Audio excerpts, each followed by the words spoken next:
paz do Senhor, meu irmão, minha irmã. Eu quero mais uma vez compartilhar a palavra de Deus com vocês. E hoje nós vamos ler o livro de Mateus, Evangelho segundo escreveu Mateus, capítulo 13, a partir do versículo 3, que diz assim: E de muitas coisas lhes falou por parábolas, e dizia: Eis que o semeador saiu a semear.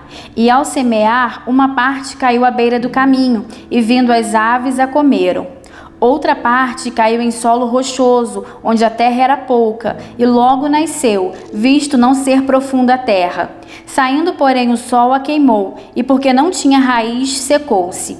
Outra caiu entre os espinhos, e os espinhos cresceram e a sufocaram. Outra, enfim, caiu em boa terra, e deu fruto, a 100, a 60 e a 30 por um. Quem tem ouvidos para ouvir, ouça. Amém? Nós vemos ao longo de toda a vida de Jesus, toda a trajetória de Jesus aqui na Terra, que ele ensinou através de parábolas. Parábolas eram coisas simples do dia a dia, simples de observar, coisas que faziam parte do cotidiano, da rotina deles, e que Jesus usava como exemplo para exemplificar o reino de Deus, para ensinar princípios, valores acerca do reino de Deus. E essa parábola não é diferente. Ela nos mostra como a palavra de Deus é recebida em diferentes corações, em diferentes vidas, como as pessoas reagem quando recebem a palavra de Deus, como que ela cresce, frutifica ou não na vida das pessoas.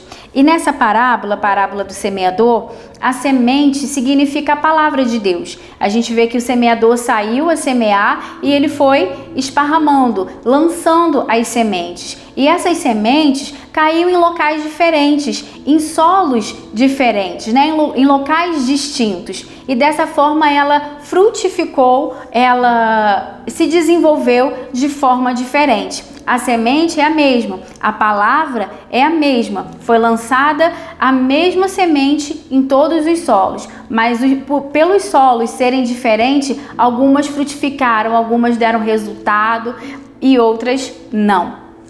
Ou algumas também, por um momento começou a se desenvolver, mas depois não chegou a frutificar. E a gente vai ver a diferença de cada solo, de cada vida que recebeu essas palavras, essas sementes.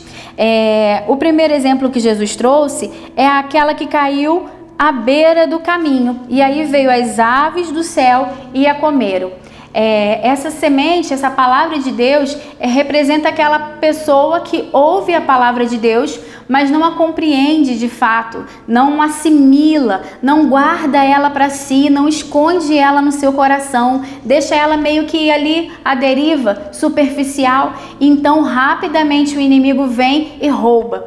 A pessoa até escuta a palavra de Deus, ouve a palavra de Deus, mas a sua mente não está ligada naquilo, a sua mente não guarda, não esconde, não guarda no coração. Então o inimigo rapidamente vem e rouba e toma essa palavra e começa, a pessoa começa a ouvir outras vozes, a pessoa começa a ouvir outras palavras e a palavra de Deus é roubada, é tirada e é esquecida. Então a semente não produz, a semente não se estabelece. A semente não tem a chance de germinar na vida daquela pessoa, porque o inimigo rapidamente tira, porque ela fica ali à deriva, não é guardada, não é escondida dentro do coração. E o segundo exemplo que Jesus trouxe é uma que caiu em solo rochoso, onde a terra era pouca. Logo ela nasceu, porque a terra não era profunda, mas o sol saiu e a queimou. Essas pessoas, recebem a palavra de Deus.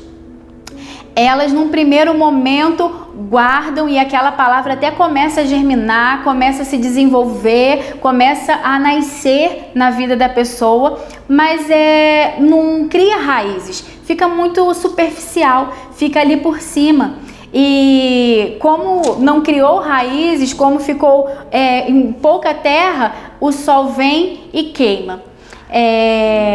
a gente entende que a palavra de Deus precisa se estabelecer no nosso coração. Quando o coração é duro, quando o solo é rochoso, é duro, a raiz não consegue penetrar, a raiz não consegue se aprofundar, se estabelecer, criar fundamentos. Então, rapidamente a pessoa pega a palavra e se empolga e fica feliz e se emociona e começa a dar resultado naquilo, mas aí vem as dificuldades, vem as lutas, vem o problema que representa o sol e queima, porque a raiz ficou ali superficial, não conseguiu se estabelecer profundamente. Então a gente precisa não apenas viver um momento. A palavra de Deus não pode ser algo repentino na nossa vida, que a gente se empolga, que a gente fica feliz, que a gente se emociona naquele momento, mas rapidamente a gente esquece, a gente deixa de lado. E um terceiro exemplo que Jesus trouxe foi aquela que caiu no meio dos espinhos, mas os espinhos cresceram e sufocaram. Às vezes acontece da gente ouvir a palavra de Deus e ela começar a crescer na nossa vida e a gente, aquela palavra se desenvolvendo no nosso coração, mas aí a rotina do dia a dia, as nossas outros compromissos se tornam prioridade na nossa vida e aí vai sufocando aquela palavra que o Senhor lançou no nosso coração, porque na nossa vida nós temos muitos afazeres, né? É trabalho, é família, são tantas obrigações, tantas correrias, e se a gente não priorizar, permitir que a palavra de Deus cresça, se desenvolva em nós, essas outras coisas da nossa vida, de fato vai sufocando a palavra de Deus. Então a gente não pode permitir que distrações, que outras prioridades se levantem e sufoquem a palavra de Deus em nós. A prioridade, né? A Bíblia diz para a gente buscar em primeiro lugar o reino de Deus, a sua justiça.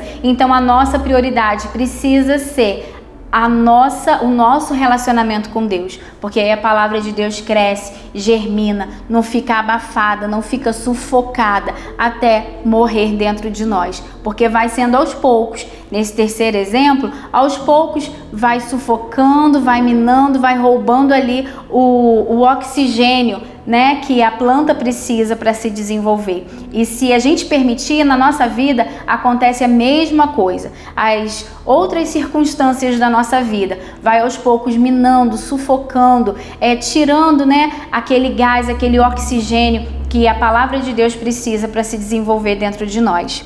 E a última semente caiu em terra fértil.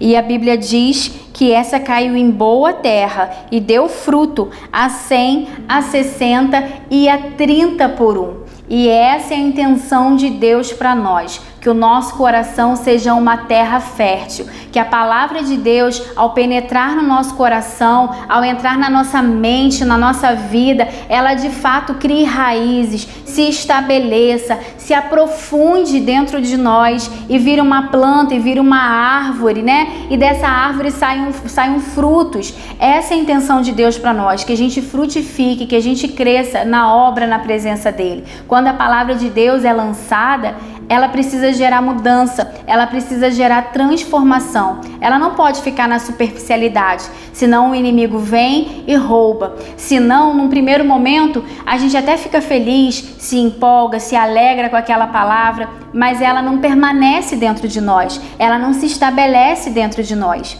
A gente também não pode permitir que as distrações da vida, que as buscas, né, as outras buscas nossas sufoquem e abafem e matem a palavra de Deus dentro de nós. Nós precisamos ser uma boa terra, onde a palavra de Deus encontre lugar para se desenvolver, para crescer, e que outras pessoas vejam, né, a mudança, a transformação, que essa palavra gere de fato resultados e frutos na nossa vida. Amém? Que o Senhor possa cada dia aperfeiçoar a nossa vida e que nós possamos ser terra fértil e frutificar na obra e na casa dele. Amém.